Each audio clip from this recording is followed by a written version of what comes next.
Tonight on NewsWatch, ceasefire. The UN authorizes airstrikes on Libya. Now Muammar Gaddafi says he will stop all military action against rebels trying to overthrow him. Will it hold?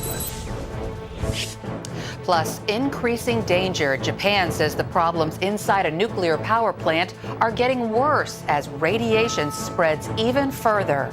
And helping the helpless. We'll see the devastation facing the tsunami victims 1 week after their lives changed. All this and more tonight on NewsWatch. The U.S. and its allies are preparing for a possible military strike against the government of Libyan leader Muammar Gaddafi. Good evening. I'm Lori Johnson. And I'm Lee Webb. That decision after a vote from the United Nations to protect Libya's civilians. And late today, President Barack Obama said the U.S. will not go it alone to stop Gaddafi. The United States is prepared to act as part of an international coalition. American leadership is essential. But that does not mean acting alone. It means shaping the conditions for the international community to act together. We will provide the unique capabilities that we can bring to bear to stop the violence against civilians, including enabling our European allies and Arab partners to effectively enforce a no-fly zone. I have no doubt that the men and women of our military are capable of carrying out this mission. While President Obama says stopping Gaddafi is a priority, he vowed the U.S. will not deploy ground troops in Libya. Still, the message from the president and the UN was clear. The Libyan dictator must stop attacking his own people. Mark Martin has more in tonight's top story. 10票赞成 10 votes in favor, 0票反对 0 vote against. The UN Security Council voted unanimously to authorize all necessary measures to protect Libyan civilians from Muammar Gaddafi's forces. That includes a no-fly zone over Libya, airstrikes, and other military action short of a ground invasion. The international decision challenges 4 decades of Gaddafi's rule. This resolution demands an immediate ceasefire and a complete end to violence and attacks against civilians. People in cities held by rebels celebrated the news of the no-fly zone announcement. Colonel Gaddafi's refusal to hear the repeated calls up until now to halt violence against his own people has left us with no other choice but to pursue this course of action. Libya's foreign minister complied verbally. Therefore, Libya has decided an immediate ceasefire. However, Secretary of State Hillary Clinton says the U.S. is not impressed by the Libyan government's claim of a ceasefire. She says she wants to see action on the ground to support the claim that rebels are not being attacked. A Libyan rebel spokesman claimed Gaddafi's forces are still attacking key cities in the east and the west. And hours before the UN resolution, Gaddafi vowed to crush rebels in Benghazi, Libya's second largest city, with a final assault. We are coming, he said. We are looking for the traitors and shall have no mercy nor compassion. Gaddafi's son told ABC News that his family is not afraid. First of all, it was unfair because, as you know from the beginning, we proved to everybody that there was no airstrikes against civilians. Gaddafi has voluntarily closed Libya's airspace, and his government has threatened to shoot down any American plane, including passenger planes that enter Libyan airspace. International military officials say they will have to bomb Libyan anti-aircraft sites to prevent retaliation and to enforce the no-fly zone. Mark Martin, CBN News. And for more on this, Jonathan Schanzer joins us now from Washington. Jonathan is with the Foundation for the Defense of Democracies. Jonathan, first of all, do you think that this is a prudent course of action? Well, it is a prudent course of action in the sense that we need to do something to protect civilian lives. This has been going on for several weeks now, and we have stood idly by while thousands of Libyans have been either injured or killed. And it is definitely the responsibility of the United States and of the international community to stem the loss of life. On the other hand, we need to be careful about getting sucked into a long-term military operation. And I think that's one of the reasons why you heard this sort of cautionary note coming from the president that he wants to be part of a coalition, not necessarily leading the coalition. He wants to shape the way this is going to be done as opposed to doing it by ourselves. I think we're sort of caught between two different places. On the one hand, again, we have this moral responsibility. On the other, we have been dragged into conflicts unilaterally or have chosen to go into them.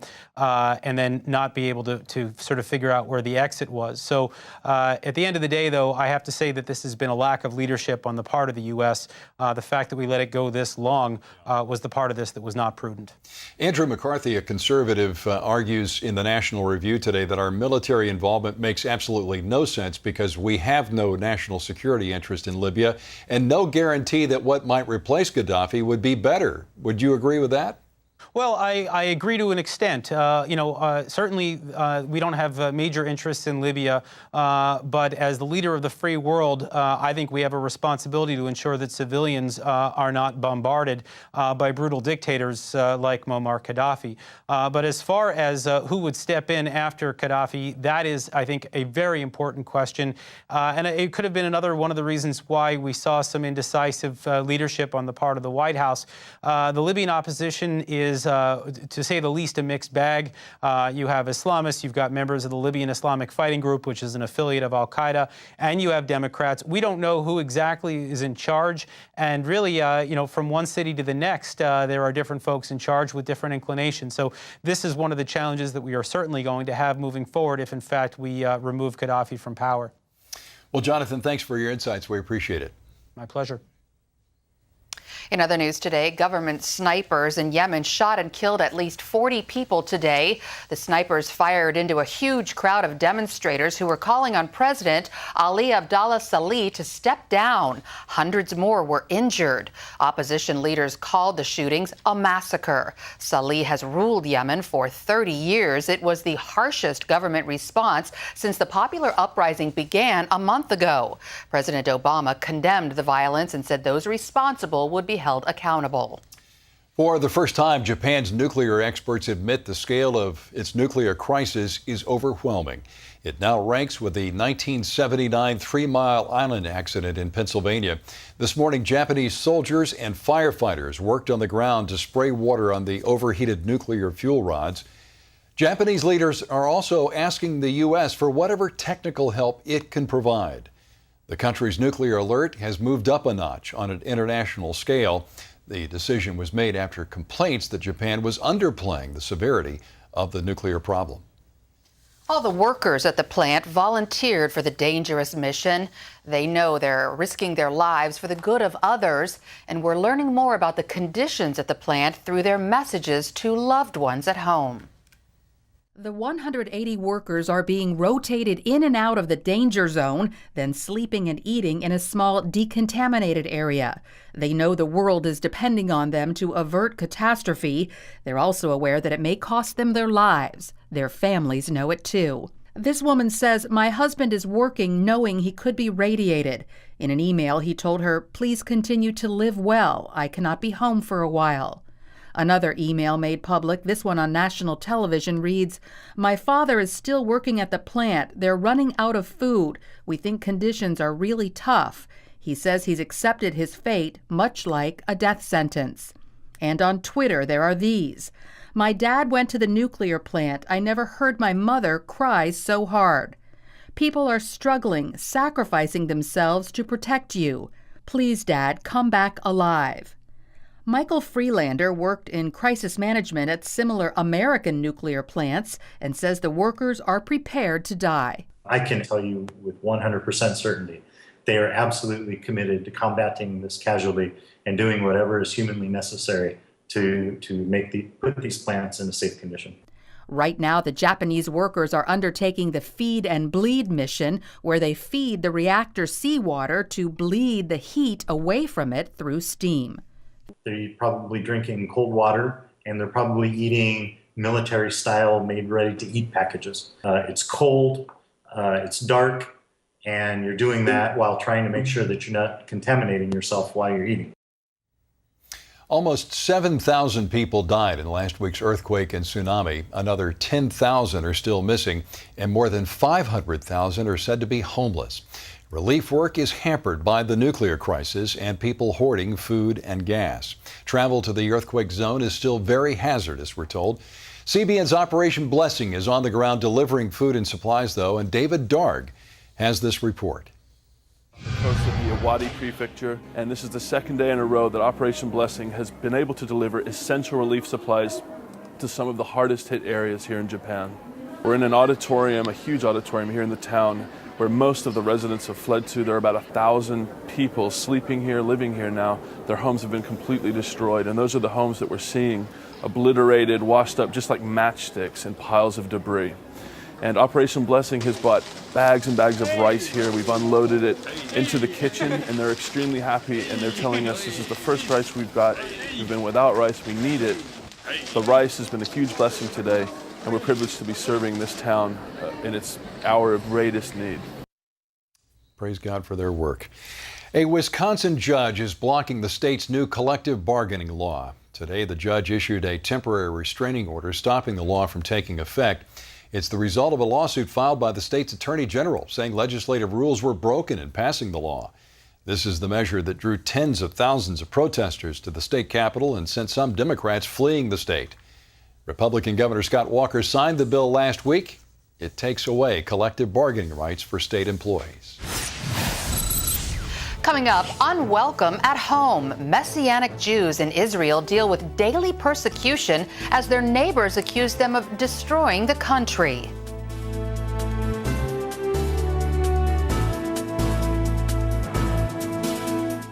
Do you take fish oil? There's an omega-3 supplement that's better than regular fish oil.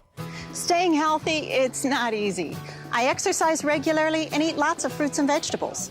I used to take a fish oil supplement too, but then I discovered something better than regular fish oil. Arctic Wonder Omega-3 Krill Oil. It's from the makers of One A Day, so I know I can trust it. The omega-3s in Arctic Wonder both support heart health and are scientifically proven to be better absorbed than regular fish oil. You'd have to take 6 of these fish oil soft gels to get the strength of just 2 Arctic Wonder soft gels. The Arctic Wonder does not have an aftertaste. They go down real easy. Arctic Wonder isn't just good for your heart. It also supports healthy brain function and a healthy immune system. This is one of the products that I plan to take for the rest of my life. Arctic Wonder is from One A Day and not available in stores. For a special trial offer, call or go online now. Call 1-800-409-7339. That's 1-800-409-7339. Or go online to tryarcticwonder.com now. Attention investors, now is the time to protect your retirement accounts and investments. Excessive government spending is devaluing the U.S. dollar and high rates of inflation are coming. Gold has tripled since 2001, and some experts predict the prices will climb another 100%. Buy gold now, direct and wholesale with United Gold Group. The demand for gold around the world is higher than ever. Foreign countries like China and India are buying up gold at record rates. Why? What do they know that you don't? Call now and get your Gold Investors Kit absolutely free. Call in the next 5 minutes and receive The Secret to Owning Gold in Your Retirement Account, also absolutely free. Just call 1-800-758-5070. That's 1-800-758-5070. This could be the most important call you make this year.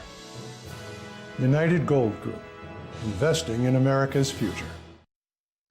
The New Hampshire Supreme Court says a mother must stop homeschooling her 11-year-old daughter, and it orders her to send the girl to public school instead.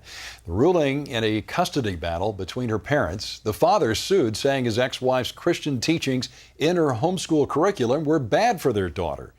The mother and religious freedom groups, though, say the courts are violating her parental and religious rights. But the state Supreme Court said the girl needs to be exposed to other viewpoints. Well, 4th graders at a public elementary school in D.C. are recovering after using cocaine. The school says at least 4 students either sniffed or swallowed the drug during class. It was supplied by a fellow classmate. Police have charged the student and are now investigating his parents. Authorities believe the 8 or 9-year-old found the cocaine in the back of his stepfather's car. For the last 7 years, a small Messianic Jewish community in southern Israel has been harassed and persecuted. The people doing it? Ultra-Orthodox Jews.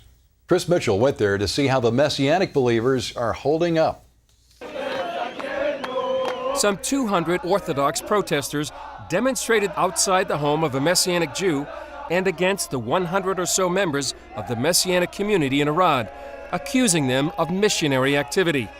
Organized by the aggressive anti-missionary group Yad Lakim, their message was clear. We hope that after we will be here and demonstrate and really speak from the heart, we won't need to return again for demonstrations, because simply the Messianic Jews, as they call themselves, will be erased from Arad. Yakim Figueros is pastor of one of the 4 congregations in Arad, a desert town of some 25,000, mostly secular residents. They have endured sometimes daily cursing and harassment by religious Jews outside their homes for years. They come with either half-truths against us or complete lies, and they entice their own people and try to bring others against us. Protesters often focus on Polly Sigulim, a widow and foster mother. Her own sons are now grown and serve in elite Israeli army units. Polly's house is one of their focuses in town, because one of the lies that were spread against us was that we kidnap innocent children, Jewish children, and baptize them into Christianity. Sigulim says she can withstand the persecution because she isn't alone. We have a very strong community here. The other thing was, I'm not worried because I have the Heavenly Father, I have Yeshua as the master of this house, and I know that our house is surrounded by angels. Police say their hands are tied and they're forced to allow the demonstrations to take place. During the protest, a rabbi accused the believers of trying to destroy the Jewish people. Protest signs compare the believers to Hamas, saying Hamas wants our land while the Messianics want our souls. Some Arad residents are fed up with the protests. About 25 secular Arad residents showed up for a counter-protest. They accused the demonstrators of racism, and many were concerned about how the protest would reflect on their city and country. But Sigulim and other believers were not at home. They gathered to pray during the protest for the demonstrators and their community. Bless them, Lord Father. Pour your spirit out on them. Chris Mitchell, CBN News, Arad. Up next, awaiting a Muslim Messiah. Does Iran's leader want to bring about the end times by destroying both America and Israel?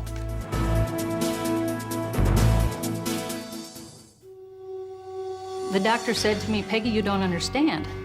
Pancreatic cancer is inoperable and incurable. And he says, well, Peggy, you've got 2 months to live.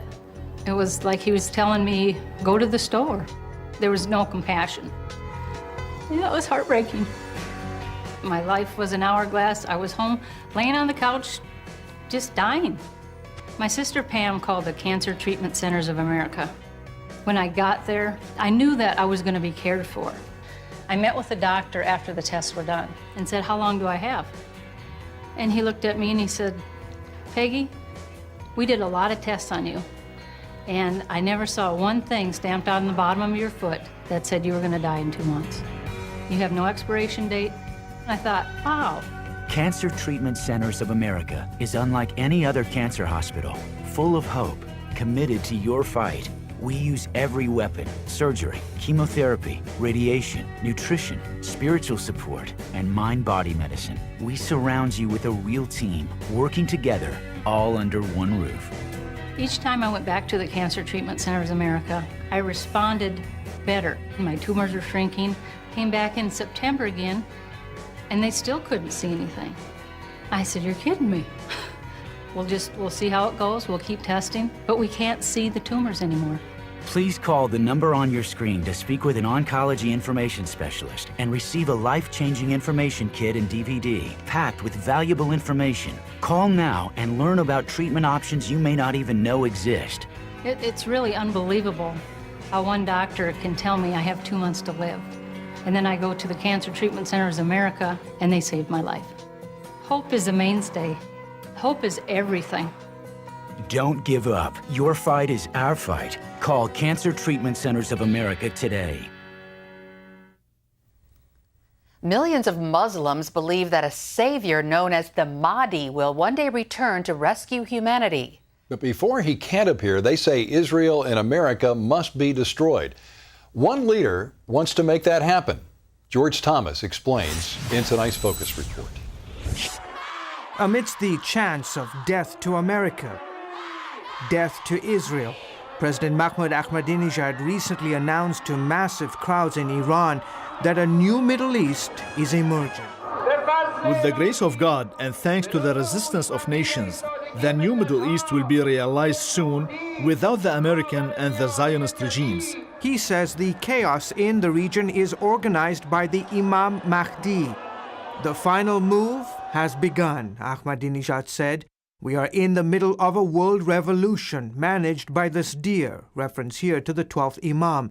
A great awakening is unfolding. One can witness the hand of Imam in managing it. To trace Ahmadinejad's messianic and end-time beliefs, you have to go to a mosque in the small village of Jamkaran, tucked in a corner of Iran. Behind this mosque, there is a well, and according to Ahmadinejad and millions of Shiite Muslims, out of this well will emerge one day their version of an Islamic savior. They call him the Mahdi, or the 12th Imam. Joel Rosenberg has written a book about it. It was believed that this Islamic leader was going to come back one day at the end of time and bring justice to the earth. Tens of thousands of Muslims visit the sacred well each night. The opening of the well is covered by a green-like metal box to prevent people from jumping in. Most of the time here is spent praying and kissing the metal box. Others scribble prayer requests to the Mahdi on pieces of paper that are then dropped into the well. Many, like this young boy with a flashlight, believe the Mahdi is actually hiding at the bottom of the well, reading those prayer requests. I was looking into the well with my flashlight, hoping to see the Mahdi, but not tonight. According to Shia scholars, the Mahdi, a descendant of the Prophet Muhammad, vanished in the middle of the 9th century. Shia Muslims expect the 12th Imam to return at the end of history, at the end of days, when there's a time of great genocide, warfare, chaos in the world. Sunnis, who make up the majority of Muslims in the world, have different views on the Mahdi. For instance, they believe the Mahdi is yet to be born and will descend from Fatima, the daughter of the Prophet Muhammad. Shia Muslims believe the 12th Imam is alive and will reappear before the Day of Judgment. Brother Wahid, a Muslim convert to Christianity, hosts a popular television show seen across the Middle East. Absolutely. All Muslims are required to believe in the end times. Despite these theological differences between Shia and Sunnis on the Islamic Messiah, belief in the last days is mandatory. Enter Mahmoud Ahmadinejad. Since becoming the president of Iran back in 2005, Ahmadinejad has emerged as the Mahdi's most influential follower. In almost all his speeches, whether at home in Iran or traveling abroad, the president begs Allah to hasten the return of the Mahdi. O God, hasten the arrival of Imam Mahdi and grant him good health and victory and make us his followers. Ahmadinejad is reportedly tied to a radical Islamic society in Iran that believes man can hasten the appearance of the Mahdi by annihilating two countries, Israel, which they call the Little Satan, and the United States, which they call the Great Satan. Shias and Sunnis believe the end days will be marked by apocalyptic times. Just before the Mahdi returns, there will be chaos throughout the world. Wars, famines, and floods will ravage the earth. But when the Mahdi comes, he will bring peace and justice.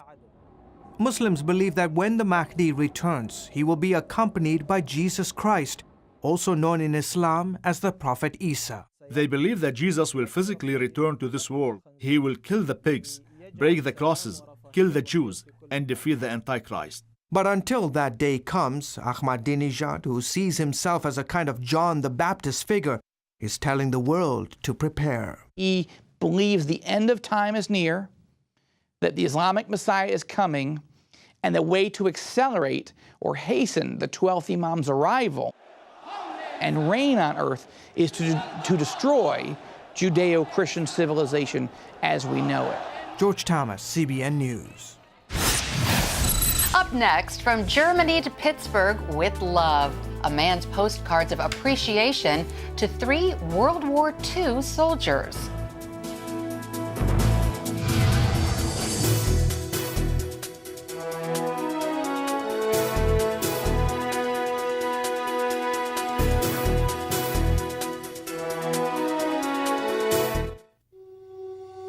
The doctor said to me, Peggy, you don't understand. Pancreatic cancer is inoperable and incurable. And he says, well, Peggy, you've got 2 months to live. It was like he was telling me, go to the store. There was no compassion. Yeah, it was heartbreaking. My life was an hourglass. I was home, laying on the couch, just dying. My sister Pam called the Cancer Treatment Centers of America. When I got there, I knew that I was going to be cared for. I met with the doctor after the tests were done and said, how long do I have? And he looked at me and he said, Peggy, we did a lot of tests on you, and I never saw one thing stamped on the bottom of your foot that said you were going to die in 2 months. You have no expiration date. And I thought, wow. Cancer Treatment Centers of America is unlike any other cancer hospital, full of hope, committed to your fight. We use every weapon: surgery, chemotherapy, radiation, nutrition, spiritual support, and mind-body medicine. We surround you with a real team, working together, all under one roof. Each time I went back to the Cancer Treatment Centers of America, I responded better. My tumors were shrinking. Came back in September again, and they still couldn't see anything. I said, you're kidding me. We'll see how it goes. We'll keep testing, but we can't see the tumors anymore. Please call the number on your screen to speak with an oncology information specialist and receive a life-changing information kit and DVD packed with valuable information. Call now and learn about treatment options you may not even know exist. It's really unbelievable how one doctor can tell me I have 2 months to live. And then I go to the Cancer Treatment Centers of America and they saved my life. Hope is a mainstay. Hope is everything. Don't give up. Your fight is our fight. Call Cancer Treatment Centers of America today. It's never too late to say thank you. At least that's the way one World War II era man sees it. Yeah, he's sending postcards to Pittsburgh, Pennsylvania, in hopes they reach 3 soldiers who helped him more than 50 years ago. You see, back in 1948, Horst Feld was just a 10-year-old kid struggling to survive in Germany. It was the kindness of 3 American soldiers who kept his family alive. Now the German resident wants to thank them. He mailed the letters to the Pittsburgh City Council, hoping they could help find the men. He actually and his family were starving as children, and these soldiers had helped them. Even at Christmas time, they bought gifts for the children, hoping that we can find one of these 3 soldiers. The mystery soldiers continued to send care packages every month for 3 years during the war. Fell believes it's his call to duty to finally say thank you. Hopefully he can find them. Hope that they're still alive. I mean, you'd think that they're probably in their late 80s, early 90s at this point. That's right. Yeah. Yes. So maybe, hopefully, there will be a reunion in heaven, if not on earth. That's right. That's all the time we have for this edition of NewsWatch. Remember, you can email us your comments and questions at newswatch@cbn.com. And we hope you'll join us next time. Have a great weekend.